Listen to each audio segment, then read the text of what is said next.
This is a Rolex that I have wanted to talk about for a long time.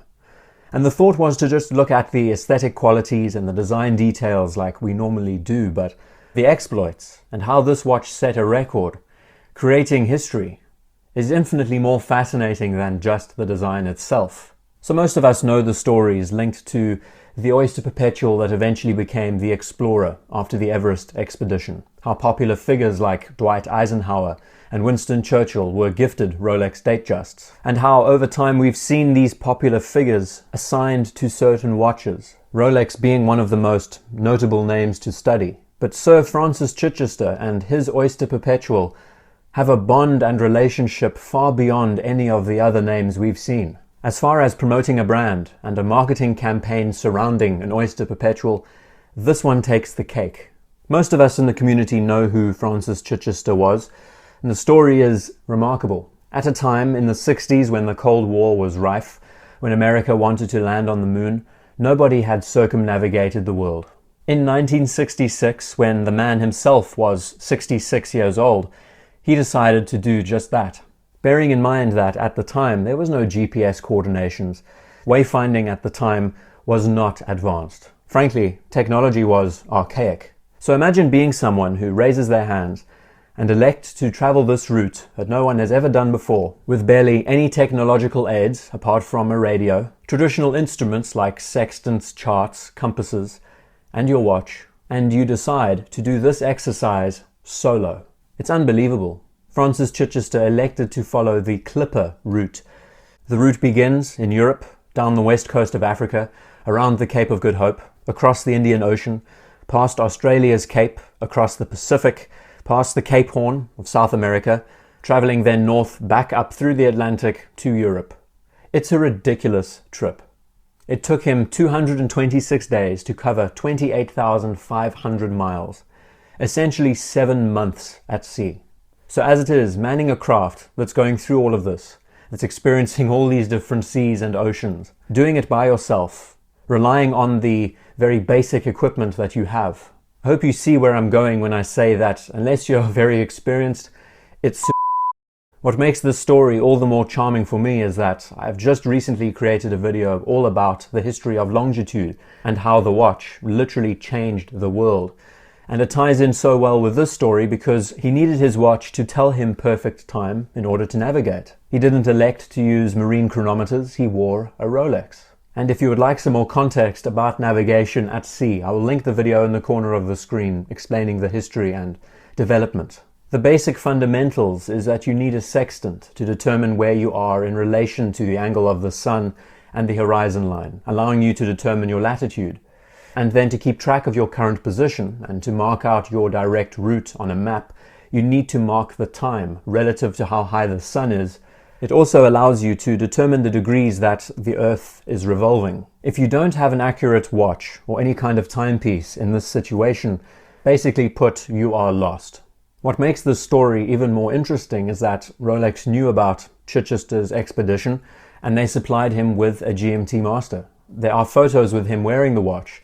Now technically, the GMT watch is a much more practical instrument for this exercise. Not only letting you see the date, so you can help determine your route that way, but being able to determine a separate time zone with the rotating bezel and using the extra hand is a lot more practical, especially for the exercise of determining your longitude. But it's been speculated, even though he wore the GMT in a few photos, he always opted back to wear his Oyster Perpetual.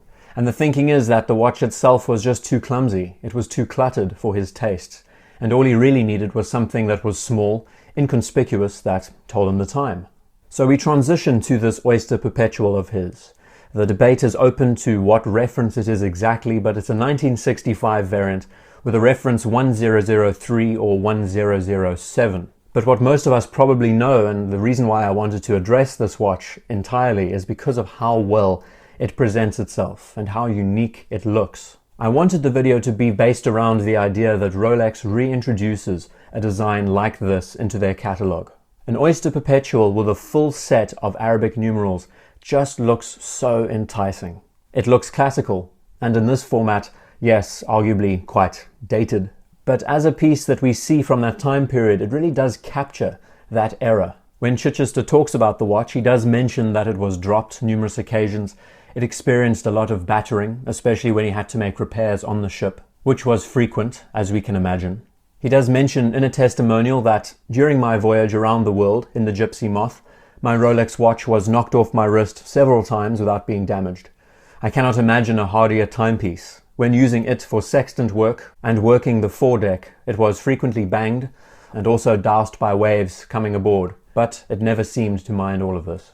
So through all of this, the experience that this very basic, non-professional model, something else we should highlight, it experienced some of the harshest conditions, it got battered around, but also kept perfect time and helped him navigate. And this romantic relationship that he shared with the watch, pretty certain it was his watch, not a watch supplied to him by Rolex. He bought and owned this piece. You can just imagine the experience that he must have had with it, at a time when, not so long ago, these mechanical instruments were so important.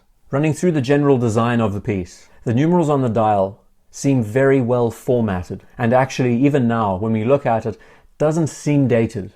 The typeface itself, without serifs, without any added details that would really link it to 1950s or 40s watch design, allows it to transcend the time period when it was made. The bezel, on the other hand, with the engine turning, might detract from the overall image of the watch, and does add age to the visage. The handsets, also, very telltale sign that this watch isn't modern, and maybe with the use of simpler Oyster Perpetual hands that we now know today, that we see mainly on Perpetuals and Datejusts, they would probably allow the watch to look a lot newer in form. But the complementary nature of all the parts, the symmetry, the balance, the watch itself doesn't look like a Rolex, at least at first. The Jubilee bracelet and the Oyster case tells you another story. But the dial is so intriguing. Why the brand hasn't continued this format raises a few eyebrows. We see how the Oyster Perpetual design has transcended into the modern day, where batons and the occasional use of numerals really define its characteristics. But the reason why this piece spoke to me so much, yes, the story is incredible, the excursion and the experience that it had, but it fights against the generic nature that we see with most models from the family nowadays. As an arrangement, it leaves you scratching your head. It definitely speaks to a time before the 60s. It could be seen and viewed as a modern watch with a few adjustments. It's an impeccable model, a sports watch that also highlights the regality behind the name. And as far as stories go, this piece is as famous or even greater than the watch that summited Everest. And it goes to show that we don't need to own professional models, that a simple, complication-free, some would say rudimentary design guided a solo sailor around the world.